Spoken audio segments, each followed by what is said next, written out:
Continuing on in section 5.3, pause here and give this a try if you'd like.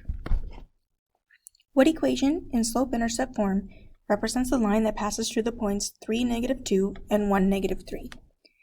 Slope-intercept form, guys, our equation is y equals mx plus b. We keep the y equals and the times x. That's our framework. We have to plug in our slope and plug in our y-intercept. So those values we need to find. I'm going to find my slope first. Slope is our m. And we find slope by taking our change in y's over our change in x's. It's rise, our y's, over run, our x's. Okay, so rise over run. I fill in my values. I have -2 minus -3. Since I use -2 first, I have got to use 3 first, minus 1. And then we simplify. Here, we get 1 over 2. That is my slope, so I plug that in for m. We still don't know what b is. So to find b, we plug in what we do know. We know a point. We actually know 2. It does not matter which one you use. I'm going to use this point. So x is 1, y is -3. And I still have my half times x and my plus b. Then simplify. Multiply. And solve for b by subtracting. I get -7 over 2 equals b. Now that I know what b is, I can take that back in and plug it in. So here we get y equals 1/2 x minus 7/2, or minus 3.5 or 3.5. In example 5, we're going to graph a linear function. So what is the graph here of our function? In the past, we've graphed linear equations or functions by making a table, which we can do, but this is in slope-intercept form. So since it's in slope-intercept form, y equals mx plus b, and we have y equals 2x minus 1, we can compare. The y equals and the x stay the same, and that tells me that m is 2 and b is -1. So I'm going to go ahead and begin at -1, my y-intercept, b for begin. Okay, it's where it crosses our y-axis, our y-intercept. M is how we move. So m equals 2. I'm going to write that as slope as a fraction is over 1, which means we're going to go up 2, right 1. So from the point that I have, I'm going to go up 2, right 1. And that is my point. Okay, from there I'm going to go up 2, right 1. Up 2, right 1. I also could do both of these backwards. I could go down 2 and back 1, and it gives us the same line. Then using our straight edge, we connect our dots. And we put an arrow on both sides to show that this continues. And we need those because we could have had anything in between. Just because we don't have a point at 1.5 doesn't mean we couldn't plug it in to get 2, for example. So be careful there. Make sure we have our lines. We also could plug in 100 and get a value, for example. So we need the arrows to show that this continues. Feel free to pause here and give this a try. So for A, y equals mx plus b is the form that it's in, our slope-intercept form, which means m is -3, b is 4. B is where we begin on our y-axis. So at 4, m is how we move. So I write that as a fraction over 1. Since it's -3, that means our rise is negative. We go down 3 over 1. Down 3 over 1. And that pattern continues. Then we use our straight edge, whether it's a ruler, edge of a piece of paper, whatever it happens to be, to connect our dots, and arrows to show that it continues. Feel free to pause here and give B a try.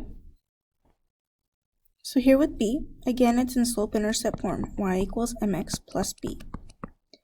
We can figure out what our slope is. Slope is 4. Our y-intercept is -8, which means we're going to start at b. B is where we begin. So -8 here, which is right about here. Sorry, my graph doesn't quite go there.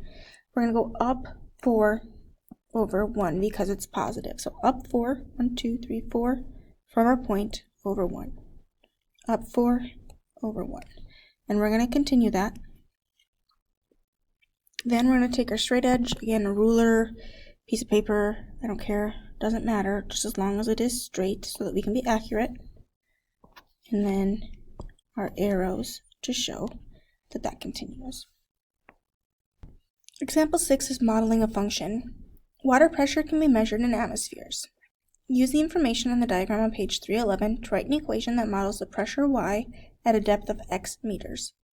What graph models the pressure? So, in the diagram here on page 311, it says that at 0 meters, the pressure is 1 atmosphere.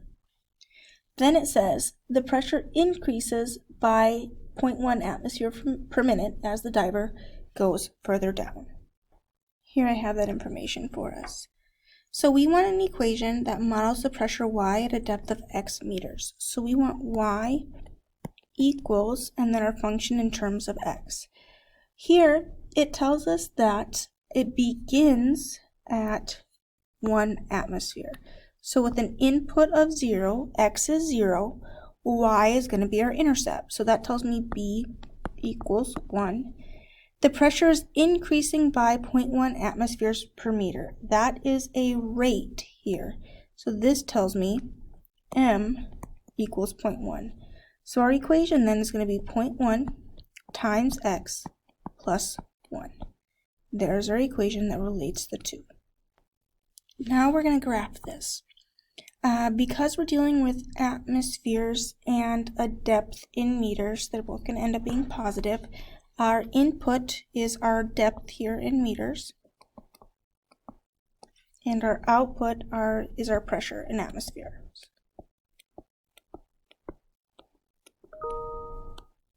Depth here. When we write our equation, we can rewrite this a little bit if we wanted to. Instead of saying 0.1, that's the same as 1 over 10. 1 decimal place, so 1 over 10 to the first power.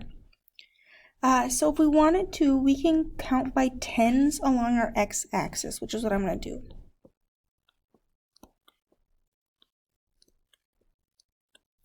Our atmospheres, I'm going to go up by ones. We start at 1. And our change is 1 for every 10 meters. So our input, we start at our y-intercept. For an input of 10, what that means, guys, is if we input 10, we get 2 as an output. We can use our slope here. It's not necessarily how many spaces, it's the value of them. So we go up 1 over 10, which is 10 units, not spaces. Same thing, we go up 1 from 2 to 3 over 10, from 10 to 20. Up 1 to 4 over 10, and so on. And then we can connect these because we can have values in the middle. The diver doesn't magically go from 10 to 20 to 30, so we connect them. We use an arrow going to the right, but not to the left, because we can't have a negative depth. We'd come out of the water, and then our pressure is different. So that's what we're looking at there. Now, a plumber charges a $65 fee for repair plus $35 per hour. Write an equation to model the total cost Y of the repair that takes X hours. What graph models the total cost? Feel free to pause and give this a try. Okay, we're going to write an equation to model the total cost Y of repair that takes X hours. So Y equals, our initial cost is $65. That's our y-intercept, where we begin.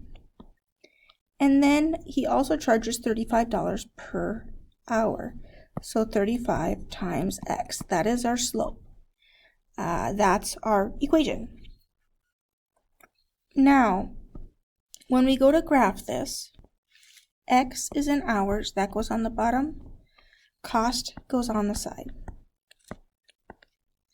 Because I'm starting at 65 and going up by 35, I am going to go on my graph here by 50s. It doesn't particularly matter. We want to kind of see this graph stretch out, and we want it to be fairly accurate. So sometimes going by 30s would work. 20s doesn't give us a ton of graph, but that would work too. So I'm going to start at 65. I go up 35 over 1. So from 65 up 35 is 100 over 1. Up 35 to 135 over 1. From 135 up 35 to 170 over 1. Up 35 to 05 over 1. Up, up. And then we connect them.